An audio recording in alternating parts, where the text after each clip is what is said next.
Hola a todos, ¿qué tal? Hoy toca hacer uno de esos vídeos más largos dedicados a un autor en concreto y vamos a hablar de Bendis, el inefable Brian Michael Bendis, un autor que, como ya he dicho varias veces, no me gusta. No me gusta lo que ha traído al medio, pero indudablemente es importante, es el que ha marcado las últimas décadas en el mundillo del cómic, por lo menos mainstream. Y vamos a hablar hoy de sus inicios, de esos cómics de autoría completa, guión y dibujo, que se enmarcan dentro del género negro, donde nunca debería haber salido. Bueno, son estos cuatro, Fire, Goldfish, Jinx y Torso. Vamos a hablar de ellos y de la carrera de Bendis en general, empezando por la que fue su primera obra que le dio cierta trascendencia en círculos independientes, Fire. Estos cuatro tomos se publicaron en su momento por Planeta de Agostini en los 90 y creo que no han vuelto a ser reeditados. No, estoy seguro que no han vuelto a ser reeditados. Ahora pertenecen a DC, a uno de sus sellos editoriales, así que si alguien pudiera publicarlo sería el bot. Bueno, ¿qué tenemos en Fire? Fire es una obra de un autor todavía verde, novatillo. Es del 93, en esa época él todavía estaba intentando entrar en el mercado en las grandes, las majors, Marvel, DC y demás, pero se dio cuenta de que, según sus palabras, era una lotería que te cogieran. Así que empezó a crear sus propios guiones y a dibujarlos. Como veis, no es un desastre de dibujante, o sea, es en blanco y negro, sabe muy bien utilizar el contraste entre blanco y negro, no utiliza demasiados fondos, no sé, lo cual es inteligente. Si no eres un gran dibujante, no te compliques, y funcionan. Ahí tienen una estructura de página, una composición de viñetas que sí funciona. Fijaos esta perspectiva. Pero bueno, en cualquier caso no creo que fuera un dibujante que nadie comprara un cómic simplemente por su dibujo. La historia es bastante simple, es la historia, un monólogo prácticamente, de un chico, de un joven, veintipocos, que nos cuenta su historia de cómo pasó de ser un simple estudiante de políticas en la universidad a verse involucrado en una agencia de espionaje, la CIA, ante la que fue reclutado. Es una historia muy corta, una historia en la que te entretiene mientras la lees, cómo fue el proceso de reclutamiento, el proceso de entrenamiento, sus primeras misiones, la decepción que supuso lo que era el trabajo diario real de espía con lo que él esperaba por las películas, sus relaciones con sus compañeros, por llamarlos así. Ya veis que hay mucho texto, a Bendis le encanta escribir y recargarlo todo. Y bueno, se lee rápido, es cortito, y aunque no deja mal sabor de boca, lo olvidas a los 5 minutos de haberlo leído, por lo menos yo. Fijaos, la narrativa, la experimentación en viñetas, todo eso está bastante bien y tengo que reconocérselo. Pero, como ya digo, no creo que nadie le fuera a dar trabajo de dibujante regular de una serie mainstream con este estilo, y además que era bastante lento. Los guionistas, como Alan Moore, por ejemplo, que empezó como dibujante también, pronto pues, entran en contacto con otros artistas y se dan cuenta de que no son lo suficientemente buenos, lo suficientemente rápidos, así que rápidamente cambian el del dibujo al simplemente teclado del ordenador. A Bendis le costó bastante, le costó darse cuenta, unos 7 añitos.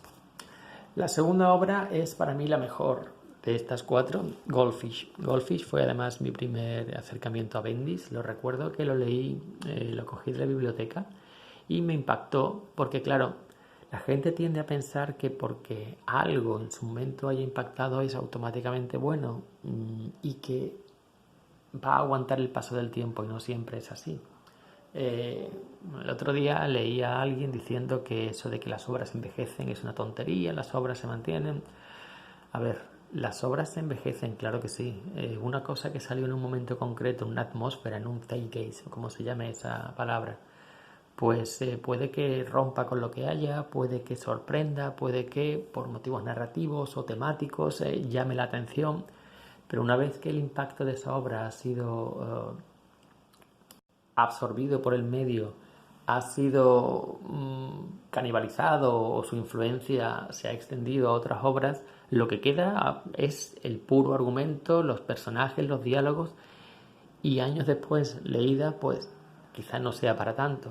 Y eso es lo que creo que ha pasado con estas obras de Bendis. Pero bueno, en cualquier caso, este Goldfish nos cuenta la historia de Bueno, es una historia que del principio no sabemos muy bien de qué va. Un personaje, vuelve después de muchos años, de 10, a Cleveland, su ciudad.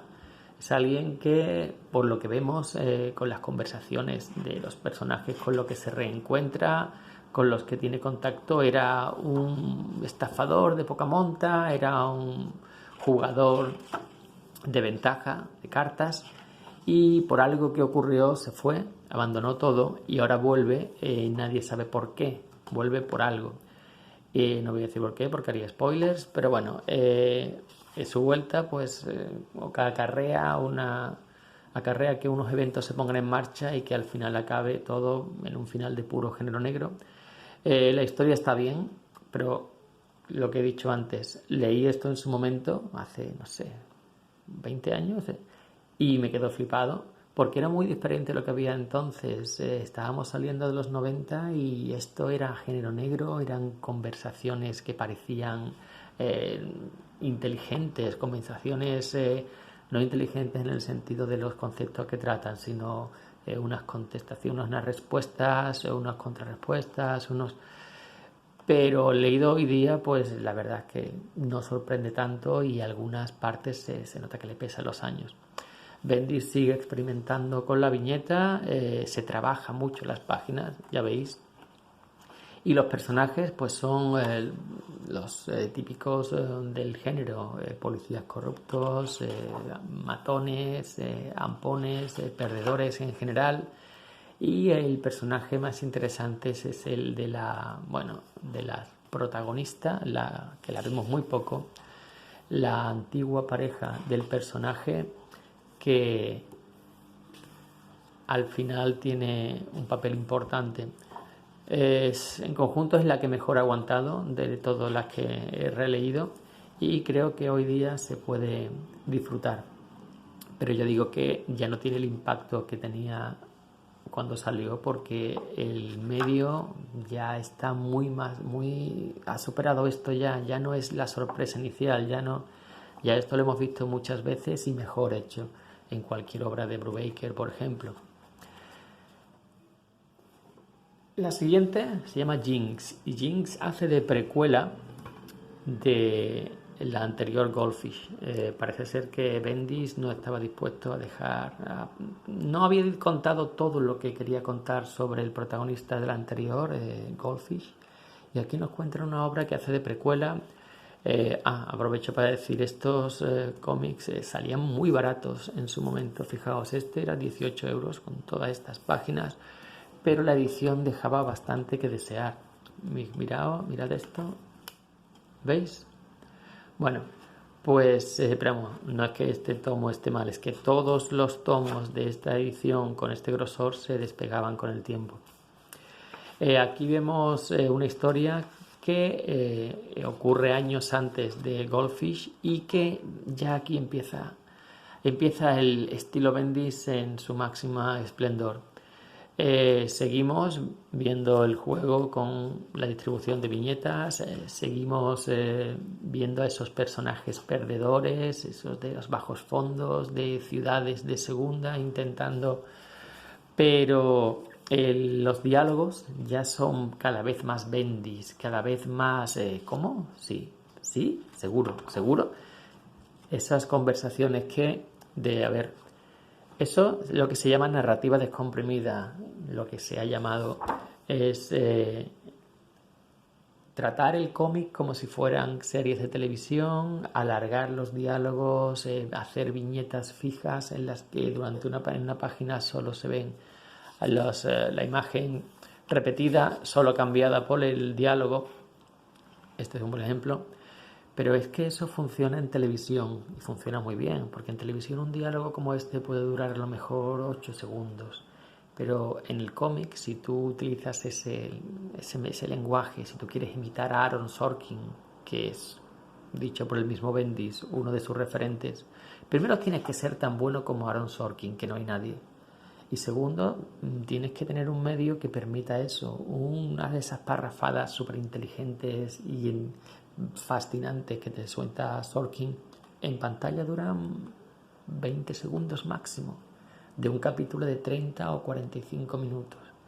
Aquí en el cómic te comes 2 páginas como mínimo, y en un cómic comercial que tiene 24 páginas, 20 solo de auténtico cómic, pues te comes un 10% del cómic en una conversación supuestamente inteligente.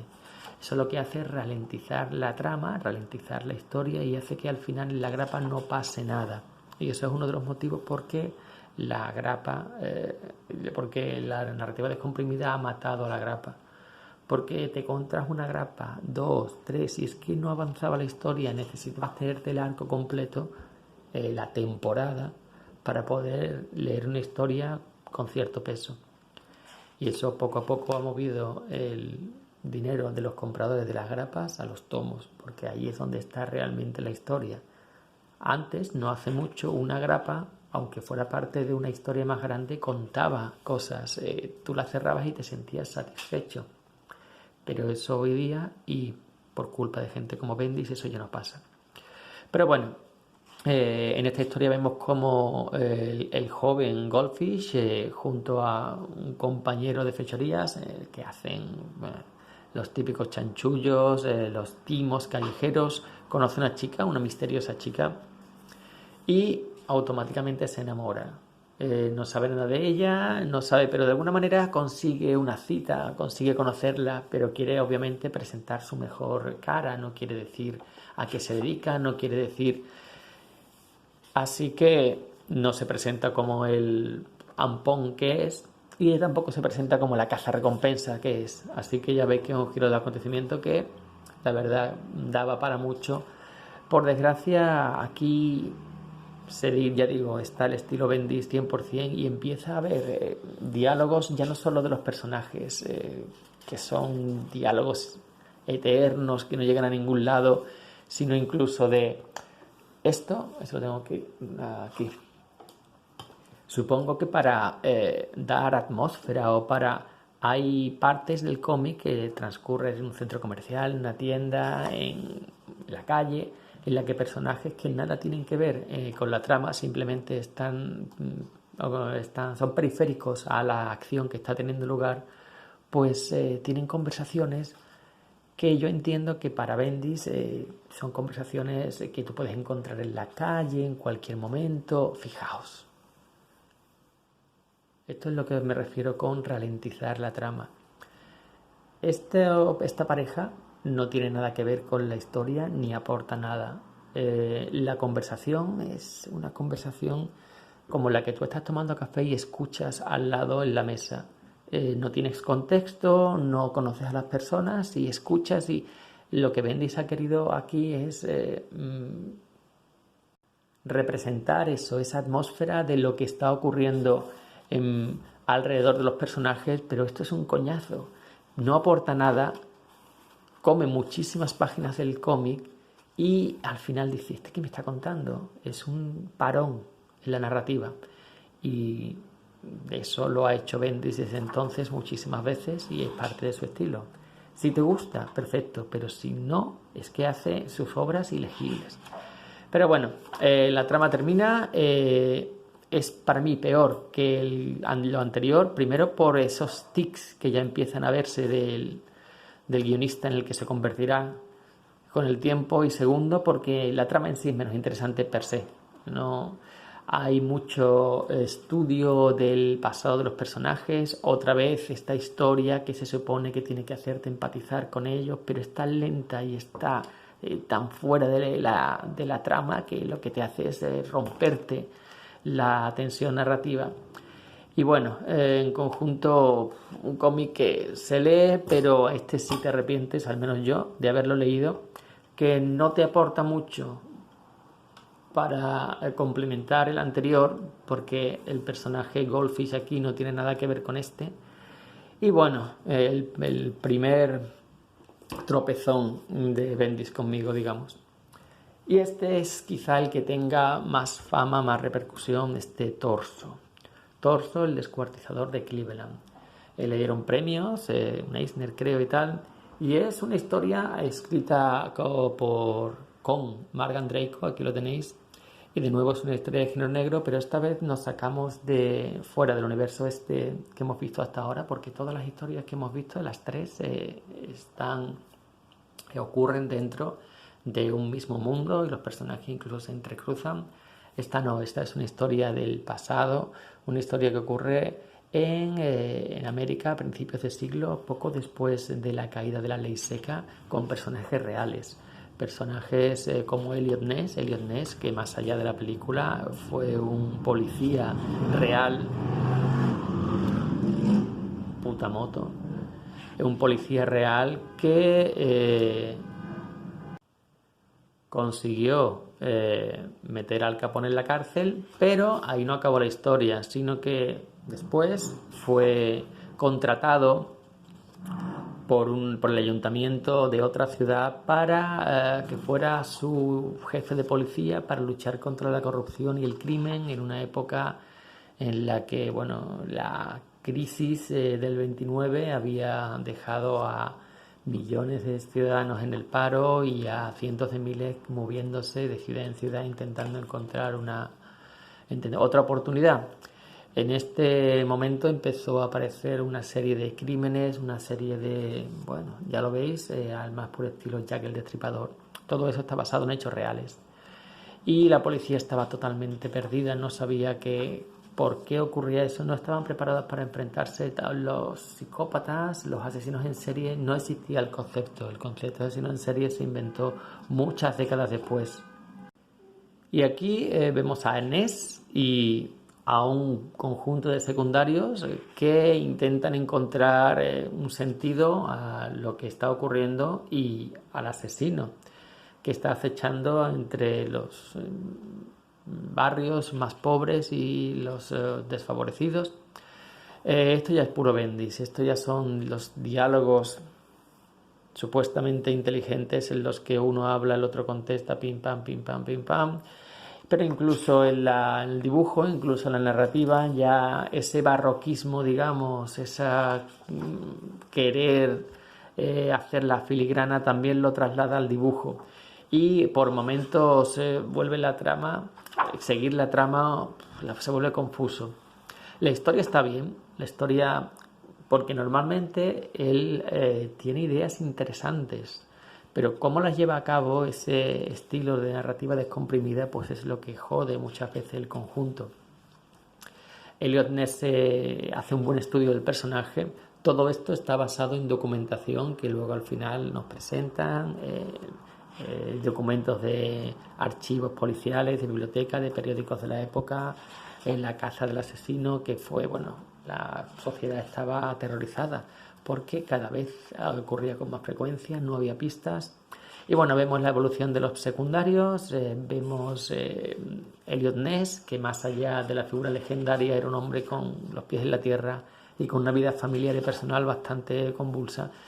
Y lo que ya digo, las características de Bendis ya aquí se disparan. Fijaos esto. 1 y 2 y 3 y 4 páginas. 4 páginas de conversación que,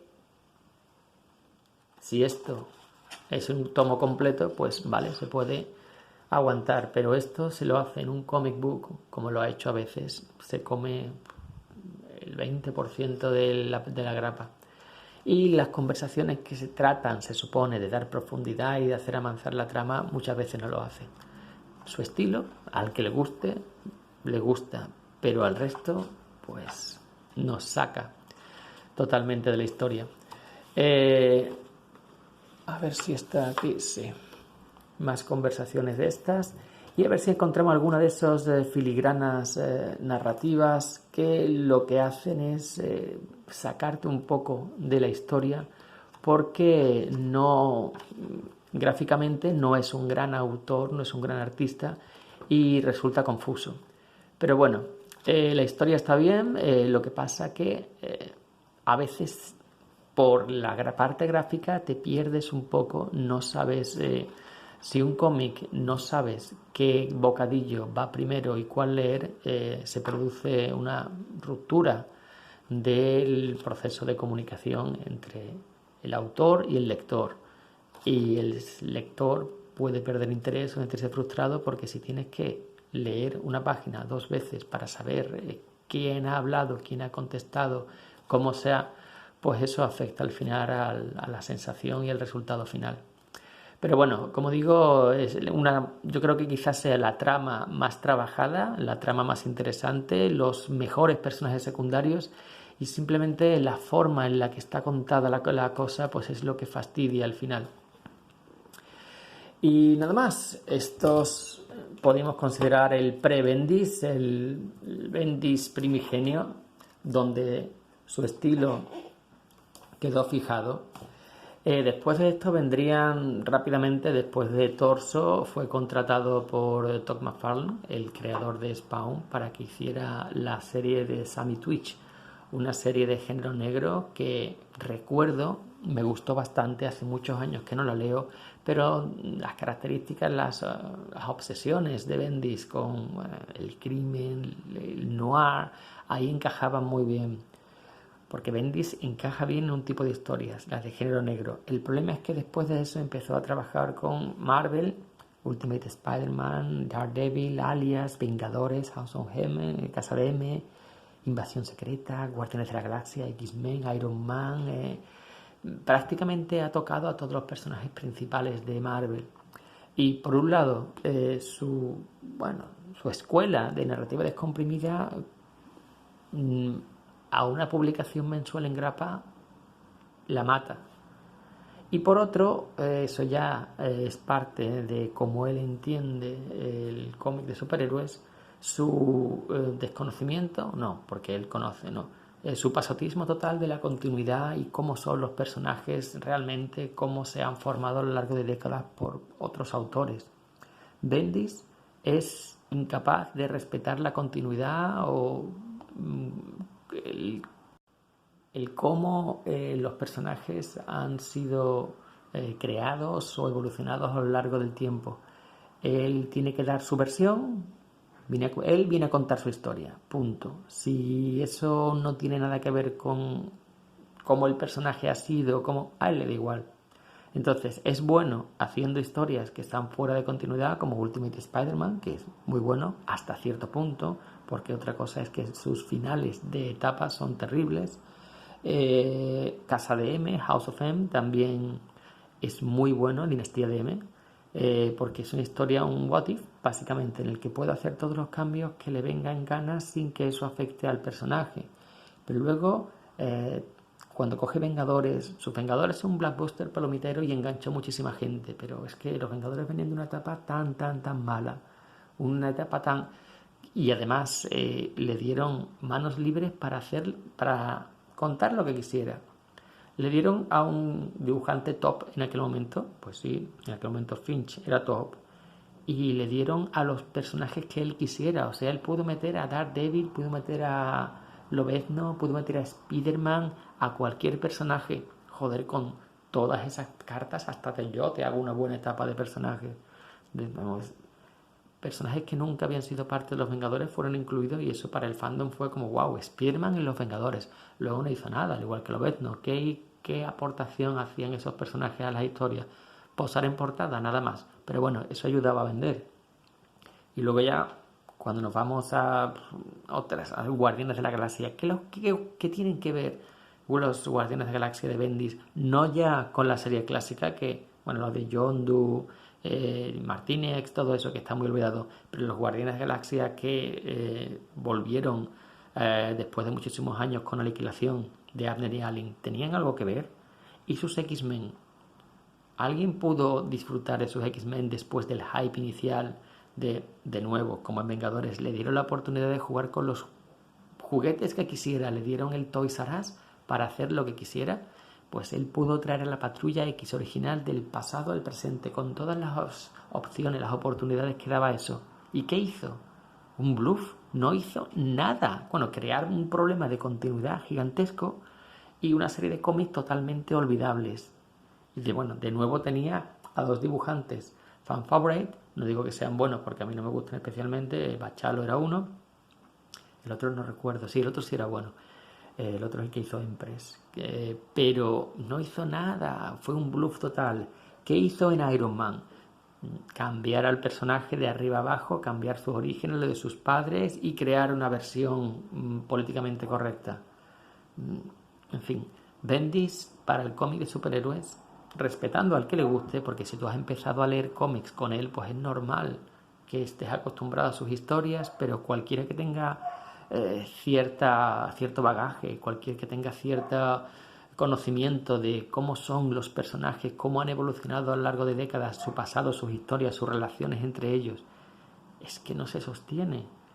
Y si a eso le sumas que sus cómics y leídos individualmente no te cuentan nada, le sumas que destruye el trabajo que otros guionistas han creado durante décadas, le sumas que trasunta a personajes que se comportan de una manera que nunca lo harían y nunca lo han hecho, incluso su etapa en Daredevil, que todo el mundo alaba, pero tienes que hacer un ejercicio mental de olvidar cómo son los personajes y cómo han sido desde Frank Miller. En fin, el último ejemplo lo tenemos ahora en DC. ¿Qué fue lo primero que hizo con Superman?